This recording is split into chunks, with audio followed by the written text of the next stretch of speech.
গৌতম বুদ্ধের অনুপ্রেরণামূলক গল্পগুলি অনেকের জীবনকে ছুঁয়ে গেছে এবং শিক্ষা দিয়েছে। আজ এখানে তেমনই একটি জনপ্রিয় গল্প তুলে ধরা হলো। একদিন গৌতম বুদ্ধ একটি গ্রামের মধ্যে দিয়ে যাচ্ছিলেন। সেই সময় গ্রামের কিছু লোক এসে তাকে খুব খারাপভাবে অপমান করতে শুরু করলো। বুদ্ধ শান্তভাবে দাঁড়িয়ে তাদের কথা শুনছিলেন। তখন তারা অবশেষে থেমে গেল।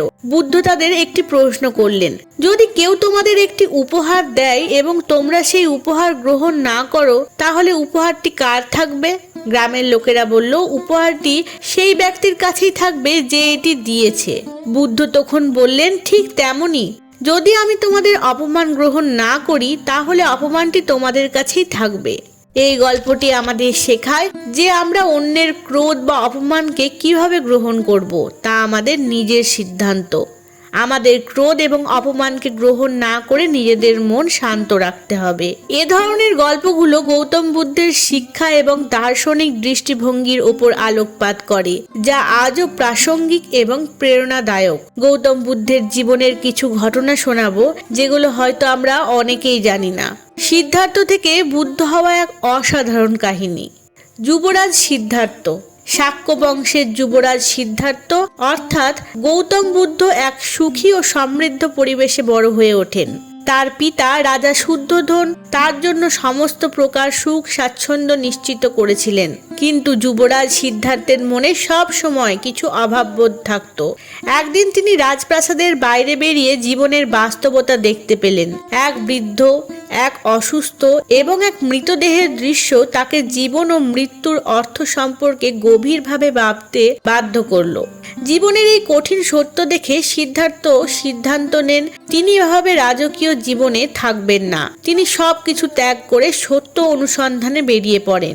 বহু বছর তপস্যা করেন, কঠোর সাধনার মাধ্যমে আত্মজ্ঞান অর্জনের চেষ্টা করেন, কিন্তু আসল জ্ঞান তার ধরা দেয় না। অনেক কঠোর সাধনার পর সিদ্ধার্থ উপলব্ধি করেন চরম ভোগবিলাস এবং কঠোর তপস্যা দুটোই জীবনের সত্য আবিষ্কারের পথে বাধা। তিনি মধ্যপথ অনুসরণ করার সিদ্ধান্ত নেন। বুদ্ধ গয়া নামক স্থানে বোধি বৃক্ষের নিচে ধ্যানমগ্ন হয়ে থাকেন এবং অবশেষে সিদ্ধি লাভ করেন। তিনি গৌতম বুদ্ধ হয়ে ওঠেন এবং আত্মজ্ঞান ও জাগরণের প্রকৃত অর্থ উপলব্ধি করেন। গৌতম বুদ্ধ তার জ্ঞান ছড়িয়ে দিতে শুরু করেন। সারনাথে প্রথম বুদ্ধ ধর্মচক্র প্রবর্তন করেন। তিনি জীবনের দুঃখের কারণ এবং তা থেকে মুক্তির উপায় হিসাবে অষ্টাঙ্গিক মার্গ বা 8টি সঠিক পথের কথা বলেন। তার শিক্ষা বহু মানুষের জীবনে পরিবর্তন নিয়ে আসে এবং তাদের সত্যের পথে এগিয়ে যেতে অনুপ্রাণিত করে। বুদ্ধ বহু বছর ধরে ধর্ম প্রচার করেন এবং অসংখ্য শিষ্য লাভ করেন। অবশেষে কুশীনগরে তিনি মহাপরিনির্বাণ লাভ করেন, তার দেহ ত্যাগ করেন, কিন্তু তার শিক্ষা চিরন্তন হয়ে থাকে। তার জীবন এবং শিক্ষা আজও লক্ষ লক্ষ মানুষকে অনুপ্রাণিত করে। অবশেষে বলি, গৌতম বুদ্ধের জীবন কেবল আত্মজ্ঞান ও জাগরণের গল্প নয়, বরং মানবতার প্রতি দয়া, করুণা এবং সত্য অনুসন্ধানের প্রেরণার গল্প। এই গল্পের মাধ্যমে আমরা শিখতে পারি জীবনের সব সমস্যার সমাধান আমাদের নিজেদের ভিতরেই আছে, কেবল তা উপলব্ধি করা দরকার। ভিডিওটি কেমন লাগলো কমেন্ট সেকশনে অবশ্যই জানাবেন এবং এই রকম নতুন নতুন ভিডিও পেতে অবশ্যই আমার চ্যানেলটিকে সাবস্ক্রাইব করে রাখবেন। ধন্যবাদ।